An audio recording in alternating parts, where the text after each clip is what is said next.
ಕಳೆದ 3 ವರ್ಷದಿಂದ Russia Ukraine war ನಡೀತಾ ಇದೆ. ಅವ್ರವ್ರಿಗಿರೋ ಶಕ್ತಿನ ಅವ್ರು ಬಳಸ್ತಾ ಇದ್ದಾರೆ. ಮೊನ್ನೆ ರಷ್ಯಾ ನಿನ್ನೆ ರಷ್ಯಾ ಒಳಕ್ಕೆ ಸುಮಾರು 4300 ಕಿಲೋಮೀಟರ್, ಅಂದರೆ ಯುಕ್ರೇನ್ ಬಾರ್ಡರಿಂದ ರಷ್ಯಾ ಒಳಕ್ಕೆ ಲೆಕ್ಕಾಚಾರದಲ್ಲಿ ಒಳಕ್ಕೆ ಯುಕ್ರೇನು ಹೋಗಿ ದಾಳಿ ಮಾಡಿದೆ, ನುಗ್ಗಿ ಮಾಡಿದೆ ಅಂತೆಲ್ಲ ಆಡಿತಿದ್ದಾರೆ. ನುಗ್ಗಿ ಪಗ್ಗಿ ಎಲ್ಲ ಇಲ್ಲ, ದಾಳಿ ಮಾಡಿದೆ. ಅದನ್ನು ಹೇಳ್ತೀನಿ. 117 ಡ್ರೋನ್ಗಳನ್ನು ಬಳಸ್ಕೊಂಡಿದೆ.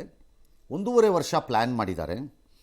ಬಟ್ ಪಾಯಿಂಟ್ ಏನಂದರೆ 5 ಅವರ ಪ್ರಾಂತ್ಯಗಳಲ್ಲಿ, ರಷ್ಯಾದ ಪ್ರಾಂತ್ಯಗಳು ಅಂದರೆ ನಮ್ಮಲ್ಲಿ ಈಶಾನ್ಯ ರಾಜ್ಯಗಳು, ಪಶ್ಚಿಮ ರಾಜ್ಯಗಳು, ಮಹಾರಾಷ್ಟ್ರ ಈ ಕಡೆ ಎಲ್ಲ, ದಕ್ಷಿಣ ಅಂತೆಲ್ಲ ಇದೆಯಲ್ಲ, ಅದು ಪ್ರಾಂತ್ಯಗಳಿದೆಯಲ್ಲ, ಅಲ್ಲಿ ಆ ಪ್ರಾಂತ್ಯಗಳಲ್ಲಿರುವಂತಹ ಮಿಲಿಟರಿ ಏರ್ ಬೇಸ್ಗಳ ಮೇಲೆ ದಾಳಿ ಮಾಡಿದ್ದಾರೆ. ಪ್ಲಸ್ ಜಲಾಂತರ್ಗಾಮಿಗಳನ್ನು ಇಡೋವಂಥ, ಅಂದರೆ ನ್ಯೂಕ್ಲಿಯರ್ ಪವರ್ಡ್ ಪರಮಾಣು ಶಸ್ತ್ರ. ಅದರಲ್ಲಿ ಒಂದು 41 ಯುದ್ಧ ವಿಮಾನಗಳು ಎಗರೋಗ್ಬಿಟ್ಟಿವೆ. ಅವು ಏನು ಅಂದರೆ ಸಾಮಾನ್ಯದ ವಿಮಾನ ಆಗಿದ್ದಿದ್ರು ಓಕೆ, ಇವೆಲ್ಲ ಎಕ್ಸ್ಟ್ರಾರ್ಡಿನರಿ ವಿಮಾನಗಳು, ಲಾಂಗ್ ರೇಂಜ್ ಮಿಸೈಲ್ಸನ್ನು, ನ್ಯೂಕ್ಲಿಯರ್ ಪವರ್ ಆರ್ಮ್ಗಳನ್ನು ಅಂದರೆ ಶಸ್ತ್ರಾಸ್ತ್ರಗಳನ್ನು ಕ್ಯಾರಿ ಮಾಡುವಂಥ ವಿಮಾನಗಳಿವೆಲ್ಲ. ಎಲ್ಲ TU ವಿಮಾನಗಳು. ಹಾಂ, ಇವು ಮೇಲೆ ಆಕಾಶದಲ್ಲಿ ಬಂದರೆ ಭಯ ಪಡಬೇಕಿಲ್ಲ, ಹಂಗೆ ಅಂಥ ವಿಮಾನಗಳು ಎಲ್ಲ ಧ್ವಂಸ ಆಗೋಗಿದೆ. ಇದು ಹೇಗೆ ಮಾಡಿದೆ ಯುಕ್ರೇನ್ ಅಂದರೆ, ದೀರ್ಘಕಾಲ ಚೀಪು ಚಿಲ್ಲರೆ ಕಳ್ಳೆಕಾಯಿ ಬೀಜದ ವ್ಯಾಪಾರದ ಲೆವೆಲಿನ ಡ್ರೋನ್ಗಳನ್ನು ತಯಾರಿ ಮಾಡಿಕೊಂಡು ಸೀಕ್ರೆಟಾಗಿ ಒಳಗೆ ಪುಷ್ ಮಾಡಿದೆ ರಷ್ಯಾ ಒಳಕ್ಕೆ. ಅಲ್ಲಿ ತಗೊಂಡೋಗಿ ಕಂಟೈನರ್ಗಳಲ್ಲಿ ರೂಫ್ ಏನಿದೆ ಅದನ್ನು ಆಲ್ಟ್ರ್ ಮಾಡಿಕೊಂಡು ಅಲ್ಲಿಂದ ಲಾಂಚ್ ಮಾಡೋ ಥರ ಅದನ್ನು ವ್ಯವಸ್ಥೆ ಮಾಡಿಕೊಂಡು ಆ ಕಂಟೈನರ್ಗಳ ಲಾರಿಗಳನ್ನು ತೆಗೆದುಕೊಂಡು ಏರ್ ಬೇಸ್ಗಳ ಎಷ್ಟು ಹತ್ತಿರಕ್ಕಾಗುತ್ತೋ ಅಷ್ಟು ಹತ್ತಿರಕ್ಕೆ ಹೋಗಿ ಅಲ್ಲಿಂದ ಲಾಂಚ್ ಮಾಡಿಬಿಟ್ಟಿದ್ದಾರೆ ಇದನ್ನು. ಹಾಗಾಗಿ 4300 ಮೈಲಿ ಒಳಕ್ಕೆ ನುಗ್ಗಿ ಅಂದರೆ, ಒಳಕ್ಕೆ ನುಗ್ಗಿ ಅಲ್ಲ, ಅದು ಸ್ಟ್ರಾಟಜಿಯಲ್ಲಿದೆ, ಅದ್ಭುತವಾದ ಸ್ಟ್ರಾಟಜಿ, ಅನುಮಾನನೇ ಇಲ್ಲ ಅದರಲ್ಲಿ, ಯಾವ ಇದೂ ಇಲ್ಲ ಅದರಲ್ಲಿ. ದೃಶ್ಯಾವಳಿಗಳನ್ನು ನೀವು ನೋಡ್ತಾ ಇದ್ದೀರಿ. ಇದರ ಪರಿಣಾಮ ಏನಾಗಿದೆ ಅಂದರೆ, ರಷ್ಯಾಗೆ ಒಂದು ನಿರೀಕ್ಷೆ ಮಾಡಿಲ್ಲ ಅವರು. ಎರಡನೇದು, ಅಷ್ಟು ಶಾರ್ಟ್ ಟೈಮಲ್ಲಿ ಡ್ರೋನ್ಗಳು ಬಂದಾಗ ಅವ್ರಿಗೆ anti aircraft, anti defence systems, air defence systems ಎಲ್ಲ ವರ್ಕ್ ಮಾಡೋಕ್ಕೆ ಟೈಮು ಸಿಕ್ಕಿಲ್ಲ ಅವ್ರಿಗೆ. ಎಷ್ಟು ವಿಚಿತ್ರವಾಗಿದೆ ಅಂದರೆ, ಒಂದು ಕಡೆ ಆ ಟ್ರಕ್ಕಲ್ಲಿ ಆ ಕಂಟೈನರ್ ಒಳಗಡೆಯಿಂದ ಹಿಂಗೆ ಜಿಂಗ್ ಅಂತ ಹಾರ್ತಾ ಇದ್ದಾಗ ಒಬ್ಬ ಹೇಳ್ತಾನೆ ಸೋಲ್ಜರು, ಕಲ್ಲು ಹೊಡಿಯೋಕ್ಕೆ ಟ್ರೈ ಮಾಡಿದ್ವಿ ನಾವು ಅಂತ, ಅವನು ತಡೆಯೋಕ್ಕೆ ಆಗಲಿಲ್ಲ ಅಂತ. ಅಂದರೆ ಅಷ್ಟು ಸರ್ಪ್ರೈಸ್ ಅಟ್ಯಾಕಲ್ಲಿ ಆಗೋಗಿದೆ. ಇದು ಅತೀ ದೊಡ್ಡ ಅಟ್ಯಾಕು, ಯಾವ ಅನುಮಾನವೂ ಇಲ್ಲ. ಯಾಕೆ ಇಷ್ಟೊಂದು ಎಕ್ಸ್ಪ್ಲೈನ್ ಮಾಡಿ ಹೇಳಿದೆ ಅಂತಂದರೆ, ಭಾರತದಲ್ಲಿ ಭಾಳ ಜನ ಕೇಳ್ತಾರೆ, ಇದು ಎಷ್ಟು ಬಿತ್ತು ರಫೇಲ್ಲ, ಇದು ಚಕ್ರ ಎಷ್ಟು ಬಿತ್ತು, ಇದು ನಟ್ಟು ಬೋಲ್ಟು, ಸ್ಟೀರಿಂಗ್ ಇರುತ್ತಾ, ಸ್ಟೀರಿಂಗು ಬಿತ್ತಾ? ಭಾಳ ಹಿಂದೆ ಯಾರೋ ಒಬ್ರು ಕೇಳ್ತಾ ಇದ್ರು, ಅದು ಹೊಸದು ತಗೊಂಡಿದ್ದಾರಲ್ಲ ಒಂದು ವಿಮಾನ ನಮ್ಮಲ್ಲಿ ಸರ್. ಹ್ಞೂ ತಗೊಂಡಿದ್ದಾರಪ್ಪ, ಅದು ಜಾಗ್ವಾರ್. ತಗೊಂಡಿದ್ದು. ಏನು ಸರ್ ಅದು ಮೈಲೇಜ್? ಹಾಗೆ ನಮ್ಮೂರಲ್ಲಿ ಯುದ್ಧ ಅಂದ ಮೇಲೆ ಇದೇ ಆಗೋದು. ರಫಾಲು ಬಿದ್ದಿದ್ದು ಎದ್ದಿದ್ದು, ಅದರಿಂದ ದೊಡ್ಡ ದೇಶಕ್ಕೆ ನಾನು ಸೇವೆ ಮಾಡ್ತಿದ್ದೀನಿ ಅಂತ ಭಾಷಣ ಬಿಗಿಯೋದು ಯುದ್ಧ ಆಗಲ್ಲ. ಏನೇ ಕಾಂಗ್ರೆಸ್ನವ್ರಿಗೆ ಹೇಳಿದ್ದು ಅದನ್ನು, ಪರ್ಟಿಕ್ಯುಲರ್ಲಿ ಅದನ್ನು ಕೇಳೋರಿಗೆ ಕಾಮನ್ ಸೆನ್ಸ್ ಬೇಕು ಅದಕ್ಕೆ ಅಂತ. ಏನೇ ಇಟ್ಸ್ ಆಲ್ ರೈಟ್, ಬಿಟ್ಬಿಡಿ. ಎರಡನೇದು ಯಾಕೆ ಇದನ್ನು ಹೇಳ್ತಾ ಇದ್ದೀವಿ ಅಂದರೆ, ಬಿಲಿಯನ್ಸ್ ಆ್ಯಂಡ್ ಬಿಲಿಯನ್ಸ್ ಆಫ್ ಡಾಲರ್ಗಳಷ್ಟು, ಲಕ್ಷ ಕೋಟಿಗಳಷ್ಟು ದುಡ್ಡನ್ನು ಹಾಕಿ ವಿಮಾನಗಳು ಅದು ಇದ್ದು ಎಲ್ಲ ಡೆವಲಪ್ ಮಾಡ್ತೀವಲ್ಲ, ಯುದ್ಧ ಯಾವ ಲೆವೆಲ್ಗೆ ಇಳಿದೋಗಿದೆ ಈ ಡ್ರೋನ್ಗಳು ಬಂದ ಮೇಲೆ ಅಂದರೆ, ಚಿಲ್ಲರೆ ಕಳ್ಳೆಕಾಯಿ ಬೀಜದಲ್ಲಿ ಯುದ್ಧ ನಡೆಸ್ತಿರೋಂಗಿದೆ. ಚೀಪ್ ಯುದ್ಧ ಆಗೋಗಿದೆ. But damage is becoming higher.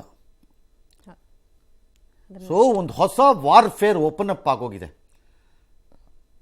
Bharat ಈ ಬಾರಿ ದಾಳಿ ಮಾಡಿದಾಗ ಪಾಕಿಸ್ತಾನದ ಮೇಲೆ ನಮ್ಮ ಸೋಲ್ಜರ್ಗಳು, ನಮ್ಮ ಸೈನಿಕರು ಅವ್ರ ದೇಶದೊಳಗೆ ಹೋಗಿಲ್ಲ, ನಮ್ಮ ಟ್ಯಾಂಕ್ಗಳು ಅವ್ರ ದೇಶದೊಳಗೆ ಹೋಗಿಲ್ಲ, ನಮ್ಮ ವಿಮಾನಗಳು ಬಹುತೇಕ ಸರಿ ಒಳಗೆ ಹೋಗಿ ಬಂದಿಲ್ಲ.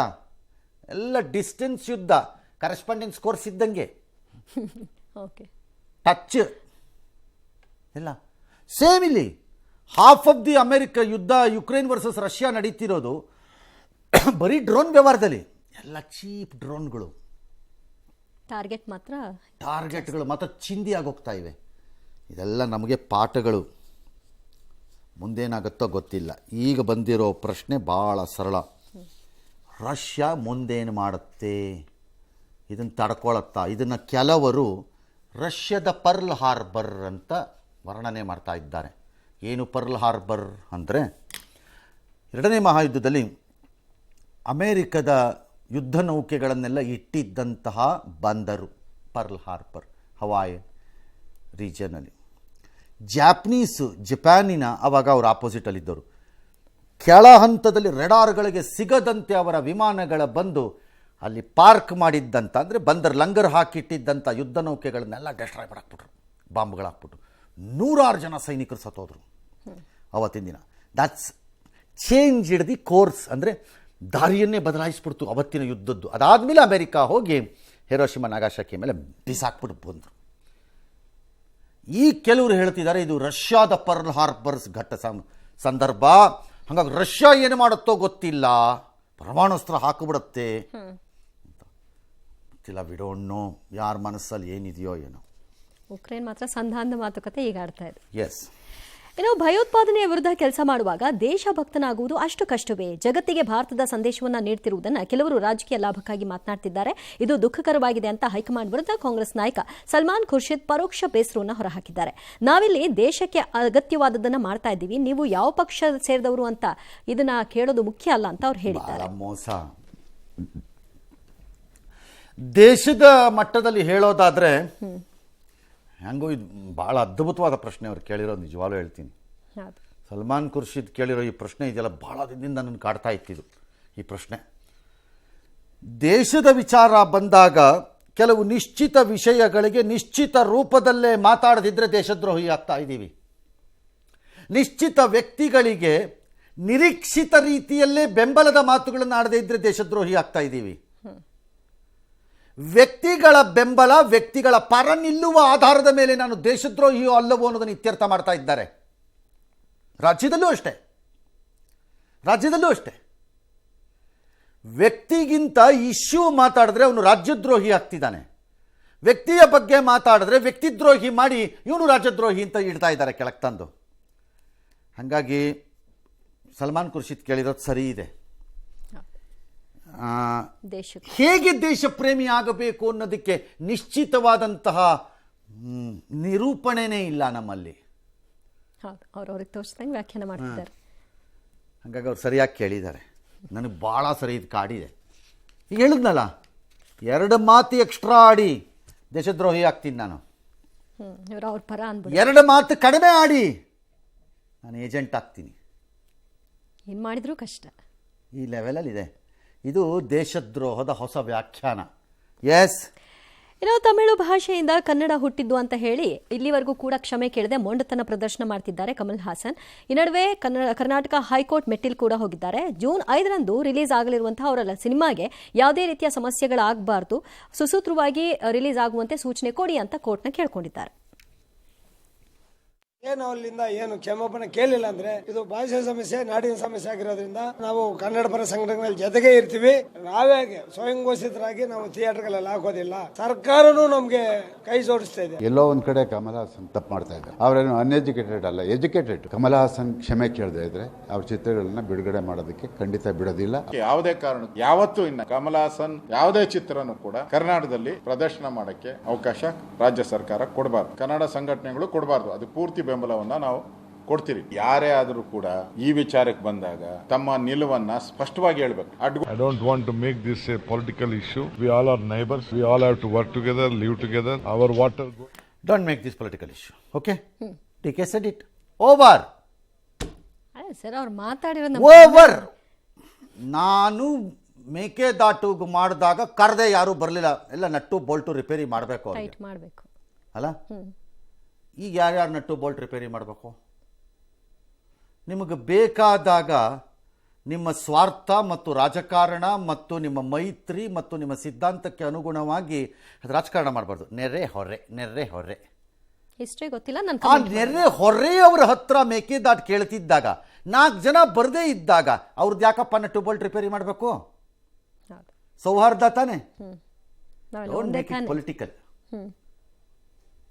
ನಿಮಗೆ ಬೇಕಾದಾಗ ಅದು ಪೊಲಿಟಿಕಲ್ ಆಗಬಾರ್ದು, ಬೇಡದಿದ್ದಾಗ ಅದು ಪೊಲಿಟಿಕಲ್ ಆಗಬೇಕು. ಇಷ್ಟೇ. ಎಲ್ಲ ಸ್ವಾರ್ಥ, ಅವರವರ ಅನುಕೂಲ. ಆಲಮಟ್ಟಿ ನೆಕ್ಸ್ಟ್ ಬರ್ತಾ ಇದೆ. 524 ಕೇರಿಸೋದಕ್ಕೆ ನಾವು ಒಪ್ಪಿಲ್ವಂತೆ ಮಹಾರಾಷ್ಟ್ರ. ಅದಕ್ಕೆ ಇದೆಲ್ಲ ಆ ಫಡ್ನವೀಸ್ ಮಾಡಿರ್ಬೇಕು ಮೋಸ್ಟ್ಲಿ ಕೇಂದ್ರದವ್ರ ಮೇಲೆ ಒತ್ತಡ. ಎಲ್ಲರೂ ಒಂದಾಗಬೇಕು, ನೀವೆಲ್ಲ ಎಲ್ಲರೂ ಇವ್ರು ಹೇಳಿದ ತಕ್ಷಣ ಈಗ ಒಂದಾಗ್ಬಿಡ್ಬೇಕು. ಹೌದಲ್ಲ? ಆದರೆ ಅದೇ ಅದನ್ನ ಜಲ, ಕನ್ನಡದ ನೆಲ ಮತ್ತು ಭಾಷೆ ವಿಚಾರದಲ್ಲಿ ಕಮಲ ಹಾಸನ್ ಮಾತಾಡಿದಾಗ ಎಲ್ಲ ನೈಬರ್ಸಪ್ಪ, ಸುಮ್ಮನೆ ಇರ್ಬೇಕು ನೀವು. ಏನ್ರಿ ಹಿಸ್ಟ್ರಿ ಗೊತ್ತಿಲ್ಲ, ನಾನು ಕಮೆಂಟ್ ಮಾಡಲ್ವಂತೆ. 6 ದಿನದಿಂದ ಏನ್ರಿ ಮಾಡ್ತಿದ್ರಿ? ಏನು ಮಾಡ್ತೀನಿ? IMF ಗವರ್ನರ್ ಹತ್ರ ಹೋಗಿದ್ರ ಡಿಸ್ಕಷನ್ಗೆ ಏನಕ್ಕಾರವೆ? ಏನು ಮಾಡ್ತಿದ್ರಪ್ಪ 6 ದಿನದಿಂದ ತಿಳ್ಕೊಳಕ್ಕಾಗದೆ? ಏನಿಲ್ಲ, DKದು ಒಂದು ಸ್ಟ್ರಾಟಜಿ. ಏನು ಸರ್? ತನಗೆ ಮಾತಾಡಬೇಕು ಅನ್ನಿಸ್ದಾಗ ಹುಡುಕೊಂಡೋಗಿ ಮಾತಾಡ್ತಾರೆ, ತನಗೆ ಬೇಡ ಅನ್ನಿಸ್ದಾಗ ತಪ್ಪಿಸ್ಕೋತಾರೆ. ತಪ್ಪಿಸ್ಕೊಳಕ್ಕಾಗದೇ ಇದ್ದಾಗ ಅದು ತಿಳ್ಕೊಂಡು ಹೇಳ್ತೀನಿ, ಅದು ಅದೇನಿದೆ ಅಂತ ತಿಳ್ಕೊಂಡು ಹೇಳ್ತೀನಿ. ಯಾವತ್ತು ತಿಳ್ಕೊಂಡು ಹೇಳ್ತೀನಿ ಅಂತ ಒಂದು ಡೇಟ್ ಕೊಡ್ರಪ್ಪ. ಇವತ್ತಿನವರೆಗೂ ಯಾವುದು ನೀವು ತಿಳ್ಕೊಂಡು ಹೇಳೇ ಇಲ್ಲ. ಆ ವಿಷಯ ಹಂಗೆ ಕ್ಲೋಸ್ ಆಗುತ್ತೆ. ಅದು ಯಾವತ್ತು ತಿಳ್ಕೊಂಡು ಹೇಳ್ತೀರಿ ಹೇಳ್ರಪ್ಪ? ಒಲಿ ಬುಧವಾರನ, ಗುರುವಾರನ, ಶುಕ್ರವಾರನ ಎಕ್ಸಾಮ್ ಯಾವತ್ತು ನಿಮ್ಮದು? ಬರೀ ಎಸ್ಕೇಪ್ ಆಗದೆ. ಯಾಕೆ ಹಿಂಗೆ ಮಾಡ್ತೀರಿ? ಇದು ಮಾಡ್ತೀರಿ? ಕನ್ನಡ ಅಂದರೆ ಅಷ್ಟೇ, ಅದು ಅಬ್ಬೆಪಾರಿ ಭಾಷೆ. ಒದಿಸ್ಕೊಳಕ್ಕಿರೋ ರಾಜ್ಯ ಅಂದರೆ ಈ ಪ್ರಪಂಚದಲ್ಲೇ ಅದು ಕರ್ನಾಟಕ. ಒದಿಸ್ಕೊಳ್ಳೋಣ. ಯಾಕೆ ಅಂದರೆ ಸ್ವಾರ್ಥಿಗಳು ನಮ್ಮನ್ನು ಆಳ್ತಾರೆ ಎಲ್ಲ ಕಡೆಯಿಂದ, ಹೇಳ್ತಾ ಇದ್ದೀನಿ. ಅವರ ಸ್ವಂತಕ್ಕೆ ಬೇಕಾದಂತೆ ವಿಷಯಗಳನ್ನು ಬಳಸ್ಕೋತಾರೆ, ಅಷ್ಟೇ ಇದು ಕತೆ. ಸುಮ್ಮನೆ ಯಾಕೆ ಬಡ್ಕೋತೀರಿ? ಏನು ಪ್ರಯೋಜನ?